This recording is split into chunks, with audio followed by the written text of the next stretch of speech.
आज पंडित प्रकाशवीर जी के 102वें जयंती समारोह के उपलक्ष्य में आयोजित स्मृति व्याख्यान में मैं स्वागत करता हूं हमारे मुख्य वक्ता डॉक्टर सत्यपाल सिंह जी का, डॉक्टर सुधांशु त्रिवेदी जी का और हमारे परम आदरणीय विशिष्ट अतिथि और इस वर्ष के मुख्य मार्गदर्शक श्री केसी त्यागी जी का। करतल ध्वनि से इनका स्वागत कीजिए, सभा की ऊर्जा भी बढ़ाइए। धन्यवाद। मैं स्वागत करना चाहूँगा आर्य समाज के विद्वानों का, त्यागी समाज के बंधुओं का और लोकतंत्र के चौथे स्तंभ यानी मीडिया के बंधुओं का भी। आज जब मैं 2025 का स्मृति व्याख्यान शुरू करने जा रहा हूं, तो 2018 में इसी मंच से दिए गए अपने वक्तव्य के बारे में कुछ कहना चाहूँगा। मैंने उस समय राष्ट्र की एकता और अखंडता को चुनौतियों के सामने एक विषय रखा था। यह विषय परम आदरणीय डॉक्टर सुभाष कश्यप जी, जो लोकसभा के महासचिव रहे और अभी हाल ही में वन नेशन वन इलेक्शन समिति के सदस्य भी थे, जिनके आशीर्वाद से ये व्याख्यानमाला शुरू करी गई है, उनसे विमर्श में यह विषय निकल के आया था।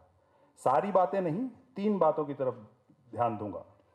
समान और समग्र विकास की चुनौती जो आज भी भारत में बनी हुई है। 1% लोगों के पास 40% धन है। समाज विकास के लिए भाषा एक बाधा ना बने, इसके लिए उच्च शिक्षा सिर्फ अंग्रेजी में ना बल्कि भारतीय भाषाओं में भी दी जाए, ऐसा हमारा आह्वान था। और ये बहुत खुशी की बात है कि केंद्र सरकार के प्रयास से कुछ राज्यों ने डॉक्टरी की पढ़ाई हिंदी में शुरू कर दी है, मध्य प्रदेश, राजस्थान और बिहार। ये बात प्रकाशवीर जी अपनी एक चर्चा में कही थी कि दक्षिण भारत छोड़ो, हिंदी भाषी राज्यों से भी अंग्रेजियत का बुखार अभी उतर नहीं रहा है।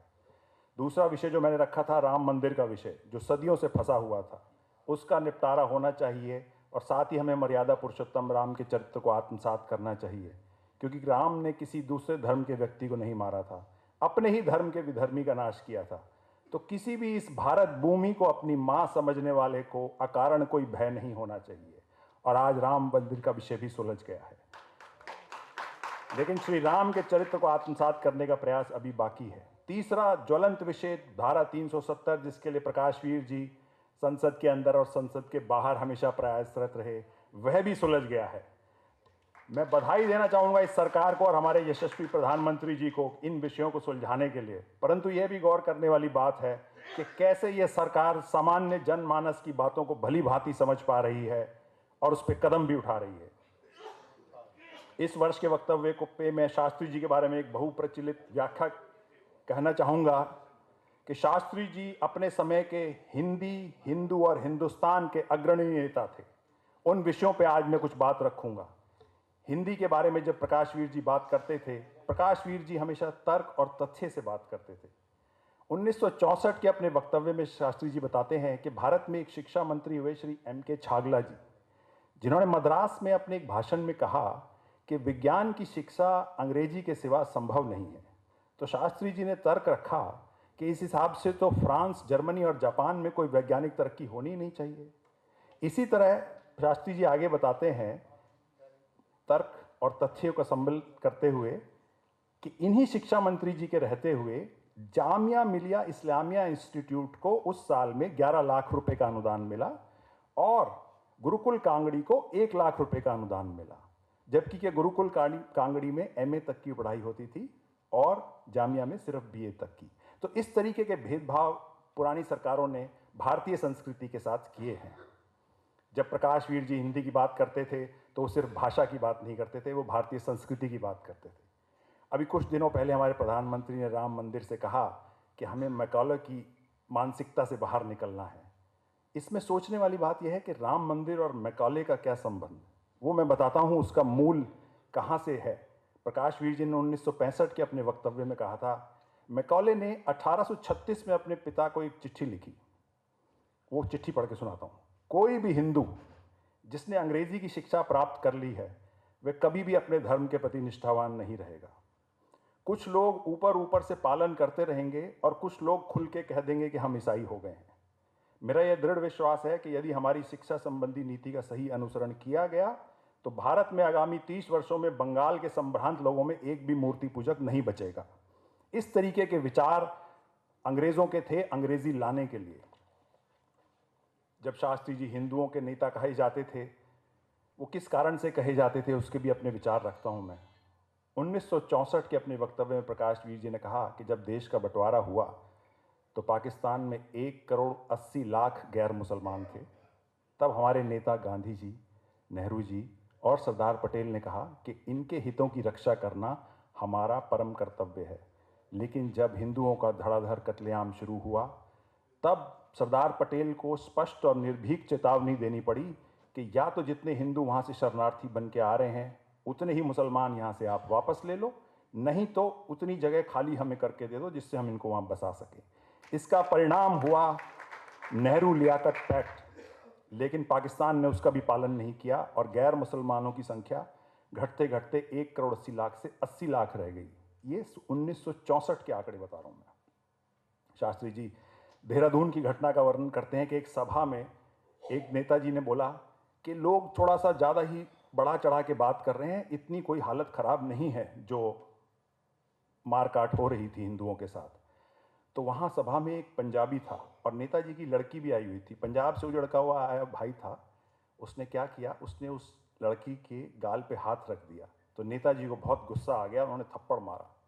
वो पंजाबी भाई बोला कि नेताजी, मैं तो आपको ये दिखाना चाह रहा था कि आपको गाल पे हाथ रखने से ऐसा हो गया, और हमारी बेटियों के साथ कैसी कैसी दरिंदगी वहाँ पे हो रही है उसके बारे में ज़रा सोच के देखिए। और जो बच्चियाँ और बेटियाँ वहाँ रह गई हैं उनका तो सोच के भी रूह कांप जाती है। और आज भी हम वो उदाहरण देख रहे हैं कि कैसे दीपू दास और अमृत मंडल के साथ जो हुआ अभी बांग्लादेश में, वह रुका नहीं है सिलसिला। सिर्फ यही नहीं, पाकिस्तान ने 1947 के बाद असम में भी घुसपैठ चालू रखी। शास्त्री जी अपने वक्तव्य में कहते हैं कि करीब 10 लाख से अधिक मुसलमानों को असम में घुसाया गया और उनको नागरिक बनाया गया उच्च पदों पे बैठे हुए लोगों की मदद से। शास्त्री जी अपने तर्क और तथ्य देते हैं कि इस भाषण में कि जनसंख्या वृद्धि की 22 से 24% दर थी और मुसलमानों की वृद्धि की दर 38% थी। इसके बारे में सोचना चाहिए। प्रकाशवीर जी खान अब्दुल गफ्फार खान द्वारा लिखे एक पत्र का जिक्र करते हैं कि अगर हिंदुस्तान की सरकार ये सोचती है कि पाकिस्तान के साथ थोड़ी मोड़ी छेड़छाड़ करके उसका पागलपन बंद हो जाएगा तो ये गलत सोच है। पाकिस्तान से निपटने का एक ही तरीका है, पाकिस्तान का अस्तित्व सदा के लिए ख़त्म किया जाए, तभी हिंदुस्तान शांति से बैठ सकता है, और हम आज वो देख भी रहे हैं। भारत की भू राजनीतिक परिस्थिति देखते हुए मैं पहलगाम की घटना के बाद यह भी सरकार से आह्वान करना चाहूँगा कि हमारे युवाओं के लिए देश में जरूरी ना सही, कम से कम स्वैच्छिक रूप से एक बेसिक मिलिट्री ट्रेनिंग की व्यवस्था होनी चाहिए। जैसे हमने ऑस्ट्रेलिया में देखा कि कैसे एक पुलिस नागरिक ने आतंकवादी को काबू करके ना जाने कितनी जानें बचाई। विभाजन के समय पाकिस्तान और बांग्लादेश की हालत देख प्रकाशवीर जी की एक अप्रकाशित पुस्तक में कथन एकदम सही प्रतीत होता है कि इस्लाम के विस्तार का इतिहास तलवार की नोक पर खून की स्याही से लिखा गया है। मेरे विचार से हमें इसे आगे भारत भूमि पर हिंदुओं की कीमत पर होने की संभावना को भी समाप्त कर देना चाहिए। शास्त्री जी आगे जब हिंदुस्तान की बात करते हैं तो वो सिर्फ एक भौगोलिक इकाई की बात नहीं कर रहे थे, वो एक सांस्कृतिक इकाई की बात कर रहे थे। प्रकाशवीर जी ने दक्षिण भारत में संसद के अधिवेशन का प्रस्ताव रखा, जिससे सारे देश से आए सांसदों को एक दूसरे के खान पान, रहन सहन का तरीका पता चले। प्रकाशवीर जी ने क्षेत्रीय भाषाओं का कभी विरोध नहीं किया, बल्कि वे मानते थे क्षेत्रीय भाषाएं विकसित होंगी तो हिंदी भी विकसित होगी। शास्त्री जी ने कहा, देवनागरी को सभी भारतीय भाषाओं की लिपि बनाया जाए, और अगर एक नई लिपि सभी भाषाओं से भी बनाई जा सके तो उसके लिए भी प्रयास करना चाहिए। शास्त्री जी यह भली भांति समझते थे कि स्वावलंबन से ही कोई राष्ट्र अपना मस्तक ऊंचा करके चल सकता है। दूसरों की तरफ मदद के लिए देखना निर्बलता और निर्धनता का प्रतीक है। शास्त्री जी ने अर्थव्यवस्था को सुदृढ़ करना, व्यापार, उद्योग एवं कृषि को बढ़ाने पर बल दिया। मुझे कई बार आश्चर्य होता है कि ऐसे महानुभावों की दूरदर्शिता, कैसे वे इतने विचार रख पाते थे जो वर्षों तक सटीक, सामयिक और उपयोगी होते थे। शायद ये उनके राष्ट्र प्रेम और गहन अध्ययन का नतीजा था। आज एक और विषय की तरफ मैं ध्यान ले जाना चाहूँगा, हमारा युवा वर्ग, जिसने हमें जेन जी भी कहते हैं।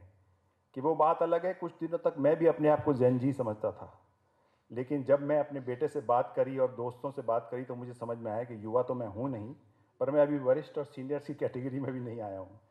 हमें इस जनरेशन को भी साधना होगा। आज सोशल मीडिया के चलते सारी दुनिया की जानकारी सही गलत इनके पास है। जैसा हमने नेपाल में देखा, युवाओं ने जो विद्रोह किया, जबकि नेपाल एक हिंदू राष्ट्र है। मैं कई बार ये सोचता हूँ कि जहाँ से कट्टरपंथी विचार पैदा होती है मिडल ईस्ट से, वहाँ पे अराजकता नहीं है क्योंकि वहाँ तेल की वजह से आर्थिक स्थिरता बहुत है। आज हम देश में राष्ट्रवाद की बात करते हैं, उसमें आर्थिक विकास एक बहुत जरूरी स्तंभ है और साथ में समग्र और समान विकास। ऐसा ना हो कि गरीब अमीर की खाई फिर बढ़ती जाए। इस दिशा में भी प्रयास करने होंगे। यह प्रयास सरकार के साथ समाज को भी करने होंगे। हमारे आसपास जो पिछड़ा और वंचित है, हमें देखना होगा कि हम कैसे उसकी मदद कर सकते हैं। प्रकाश वीर जी अपने 1963 के भाषण में कहते हैं, जहां परिवार नियोजन पर बहस हो रही थी संसद में, शास्त्री जी ने कहा कि परिवार नियोजन के बजट को तो बढ़ाना चाहिए, उसका इस्तेमाल भी करें, लेकिन उन्होंने उसी स्वर में यह भी कहा कि एक तरफ हम परिवार नियोजन की बात करते हैं, दूसरी तरफ एक संप्रदाय के लोगों को 4 शादी करने का अधिकार है। एक ही देश में यह कैसी विडंबना है। उन्होंने समान नागरिक संहिता की तरफ इशारा किया, जो आज भी एक खुला हुआ प्रश्न है। शास्त्री जी अपने एक और वक्तव्य में कहते हैं कि टेक्निकल कॉलेज गांव में खोले जाएं, जिससे शहरों की तरफ अत्यधिक पलायन रुकेगा, और अगर ऐसा नहीं हुआ तो शहर में ही सारी सुविधाएं सिमट जाएंगी और गांव खाली हो जाएंगे और शहर इस आबादी का बोझ नहीं संभाल पाएंगे। आज जो हम ये प्रदूषण की समस्या देख रहे हैं, यह उसी अति शहरीकरण का नतीजा भी है, और शास्त्री जी ने कई वर्षों पहले ही इसका उपाय देश के सामने समान और समग्र विकास में बता दिया था। मैं बार बार हैरान होता हूँ कि इतना शोधित और तथ्यों और आंकड़ों से भरपूर वक्तव्य प्रकाश वीर जी कैसे बनाते होंगे, जब ना गूगल था, ना मोबाइल था और ना एआई था। शायद मोबाइल नहीं था, इसीलिए इतना गहन अध्ययन कर पाते होंगे। अभी 3 दिन पहले हमने एक और महान हस्ती की जयंती मनाई, श्रद्धेय अटल जी। अटल जी प्रकाश वीर जी के अभिन्न मित्रों में से एक थे। प्रकाश वीर जी का 1 नंबर केनिंग लेन आवास था और अटल जी का 2 नंबर केनिंग लेन। दोनों के बीच की जो बाढ़ होती थी वो हमेशा खुली रहती थी। अटल जी के बारे में एक खासियत थी कि कैसे वो विपक्ष में रहते हुए सत्ता पक्ष के मन में स्थान बनाए रख पाते थे और देश हित में संसद में संवाद टूटने नहीं देते थे। कुछ इसी प्रकार का व्यक्तित्व प्रकाश वीर जी का भी था। अटल जी अपनी श्रद्धांजलि में कहते हैं कि शास्त्री जी के व्यक्तित्व का वर्णन करते हुए कहते हैं कि कैसे शास्त्री जी विरोधी को कड़ी से कड़ी बात कह देते थे, बिना सामने वाले व्यक्ति को आहत किए। एक किस्सा आपके साथ साझा करता हूं कि कैसे 1962 की चीन से हार के बाद रक्षा मंत्री श्री कृष्णा मेनन के इस्तीफे की मांग हो रही थी, लेकिन नेहरू जी अंत तक उनको निर्दोष समझते रहे और कृष्णा मेनन भी स्वयं इस्तीफा नहीं देना चाह रहे थे। एक दिन संसद में प्रकाश वीर जी ने नेहरू जी को जन्मेजय के नाग यज्ञ की कहानी सुनाई। आप लोगों को बता दूं, राजा जन्मेजय ने एक नाग यज्ञ कराया था जिससे कि सारे नाग भस्म हो जाएं, क्योंकि उनके पिता को एक नाग ने डस के मार दिया था। तो तक्षक नाग जो था वो इंद्र के आसन से जाके लिपट गया। तो किसी ने इंद्र को समझाया कि इसे हटाइए, वरना ऐसा ना हो कि ऋषि लोग तक्षका स्वयं के साथ इंद्राय स्वाहा की भी आहुति दे दें। यह किस्सा सुनने के 2-4 दिन बाद कृष्णा मेनन जी ने अपना इस्तीफा दे दिया। 2-1 दिन बाद प्रकाश वीर जी को नेहरू जी संसद की लॉबी में मिले। नेहरू जी ने मुस्कुराकर प्रकाश वीर जी की तरफ देखा और कहा कि अब तो इंद्र के आसन को खतरा नहीं है। प्रकाश वीर जी मुस्कुराकर हाथ जोड़कर खड़े हो गए। ये बात मैं इसलिए रख रहा हूं कि आज जो संसद में संवाद की स्थिति है उसे बेहतर बनाने के लिए प्रकाश वीर जी और अटल जी के व्यक्तित्व से प्रेरणा लेना जरूरी है। प्रकाश वीर जी की दूरदर्शिता का एक और उदाहरण देखिए। 1959 में चीन युद्ध से 3 साल पहले अपने लोकसभा में दिए भाषण में प्रकाश वीर जी कहते हैं कि पंचशील और शांति का संदेश तो ठीक है, लेकिन जितना खर्चा हम सांस्कृतिक कार्यक्रमों में कर रहे हैं उसे अगर सेना पे किया जाए तो देश का बहुत ज़्यादा भला होगा। नेहरू जी के निधन के बाद प्रधानमंत्री निवास को जब नेहरू जी का निवास घोषित किया गया, तब संसद में खुलकर शास्त्री जी ने यह आपत्ति जाहिर करी थी कि यह कतई उचित नहीं है। ऐसे व्यक्तित्व थे प्रकाश वीर जी। अटल जी कहा करते थे, प्रकाश वीर जी आप निर्दलीय हो, आप अपने मन के विचार रख सकते हो, हम दलों के बंधन से बंधे हुए हैं। प्रकाश वीर जी की राजनीति किसी दल से बंधी नहीं थी। उन्होंने ज़्यादातर निर्दलीय रहकर राष्ट्र की अंतरात्मा की आवाज़ को बुलंद किया। उनके लिए राजनीति सत्ता का साधन नहीं, बल्कि राष्ट्र सेवा का एक अनुष्ठान थी। यजुर्वेद का एक मंत्र, राष्ट्रे वयम जाग्रयम, हम राष्ट्र के लिए सदा जागृत रहें, प्रकाश वीर जी के विचारों को संक्षेपित करता है। आज मेरे विचार से हमें एक ऐसे भारत के निर्माण की तरफ कार्यरत होना चाहिए जहां राष्ट्र की सीमाएं तो सुरक्षित हों, जहां युवा नवीन सोच रखें पर भारतीय संस्कारों से जुड़े रहें, परिवारों में सौहार्द और सहिष्णुता बनी रहे, समाज में परहित की भावना का विस्तार हो, देश में उद्योग धंधों में बढ़ोतरी हो, लेकिन पर्यावरण का भी ध्यान रखा जाए। विश्व स्तरीय उत्पाद भारतीय कंपनियां करें, उद्योगपति और सामान्य जनमानस दोनों ही फले फूलें, जातियों में भेदभाव खत्म हो, जिससे जातिगत आरक्षण की जरूरत ही खत्म हो। अब मैं समाप्त करता हूँ राष्ट्रकवि मैथिली शरण गुप्त की उन पंक्तियों से जो मेरी माताजी मुझे अक्सर सुनाया करती थी और बताती थी कि ये प्रकाश वीर जी प्रायः अपने भाषणों में कहा करते थे। जो भरा नहीं है भावों से, जो भरा नहीं है भावों से, बहती जिसमें रसधार नहीं, हृदय नहीं वह पत्थर है जिसमें स्वदेश का प्यार नहीं। धन्यवाद।